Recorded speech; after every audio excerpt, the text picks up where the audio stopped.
Majelis Hakim Pengadilan Negeri Andolo Konawe Selatan menolak eksepsi kuasa hukum Supriyani, guru honorer SDN 04 Baito yang dituduh menganiaya anak seorang polisi.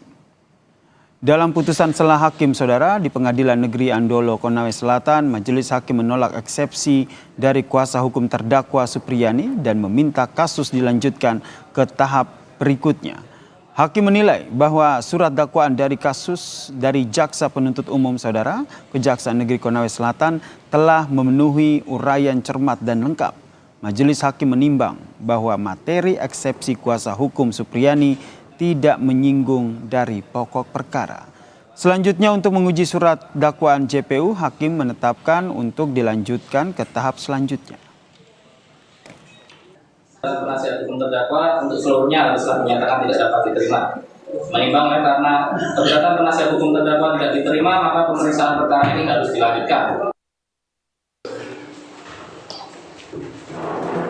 Usai menggelar sidang pembacaan putusan selah terkait eksepsi atau pembelaan terdakwa Guru Supriyani, Hakim Pengadilan Negeri Konawe Selatan kembali melanjutkan persidangan dengan materi sidang pemeriksaan saksi-saksi. Dari 8 saksi yang diajukan Jaksa Penuntut Umum, baru 3 orang yang menjalani proses persidangan.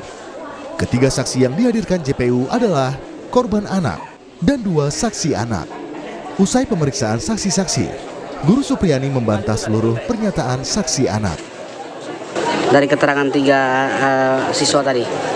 Semua keterangan dari saksi anak semua tidak benar. Tidak benarnya bagaimana? Tidak ada kejadian itu. Ada salah satu Bu yang sempat Ibu ingat yang sempat dijelaskan? Tadi bukan. Kuasa hukum Supriyani menambahkan ada ketidaksesuaian antara keterangan korban saat ia diberita acara pemeriksaan dan saat memberikan keterangan di ruang sidang. Ini termasuk keterangannya dalam BAP itu tidak sesuai dengan yang disampaikan di mana di persidangan tadi. Misalnya seperti masalah jam, di BAP DAPA mengatakan jam 10. Itu kemudian di sini menyatakan lagi bahwa dia dipukul jam 8.30.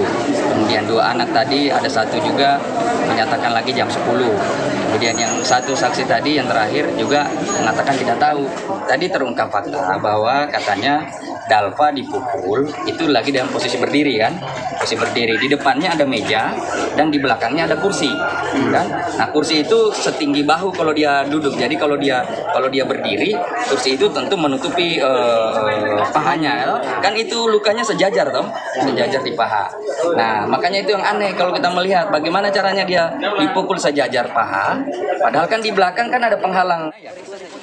Persidangan ketiga akan dilanjutkan 30 Oktober dengan agenda pemeriksaan saksi-saksi. Sebelumnya, Aliansi Guru yang tergabung dalam Persatuan Guru Republik Indonesia PGRI bersama mahasiswa menggelar unjuk rasa di depan Pengadilan Negeri Andolo, Konawe Selatan, Sulawesi Tenggara.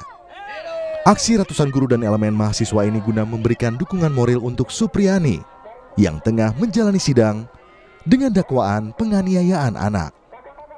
Tim Liputan Kompas TV.